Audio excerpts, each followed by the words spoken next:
बिस्मिल्लाहिर्रहमानिर्रहीम। अस्सलाम वालेकुम। उम्मीद रखता हूँ सब दोस्त खैरियत होंगे। मेरे प्यारे दोस्तों, आज आप दोस्तों की खिदमत में हाजिर है बंदे नचीज़ नादर से नादर बोझ कोट फार्म बेरा गादी खान से। तो बेसिकल इस वक्त मैं आप दोस्तों को अल्हम्दुलिल्लाह 5 अदद बकरियाँ दिखाने जा रहा हूँ, जिनके पीछे 8 अदद बच्चे हैं। टोटली ये 13 पीस हैं। 8 बड़ी बकरी हैं और बकरियाँ लाजवाब माशाल्लाह, VIP एक से बढ़कर एक है। बच्चों वाली बकरियाँ माशाल्लाह टॉप क्लास क्वालिटी में ओरिजिनल गुलाबी ब्रीड।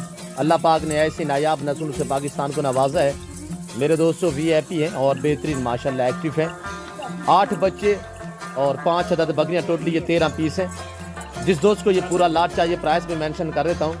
और हवाने वगैरह अल्हम्दुलिल्लाह ये आप देख सकते हैं, कपड़े लगे हुए हैं। और ये बच्चे भी देखिए, अनमोल बहुत प्यारे बच्चे हैं। मेरे दोस्तों प्राइस सिर्फ 55,000 फी नग के हिसाब से। जो दोस्त खरीदारी करना चाहते हैं इस 2 नंबरों पर रब्ता करके नादर भोजपुर फार्म का विजिट करें। और लोकेशन सीधी से आप गूगल मैप पर सर्च कर सकते हैं, डेरा गादी खान यूट्यूब फैंस नादर भोजपुर फार्म। ओके, अल्लाह हाफिज़।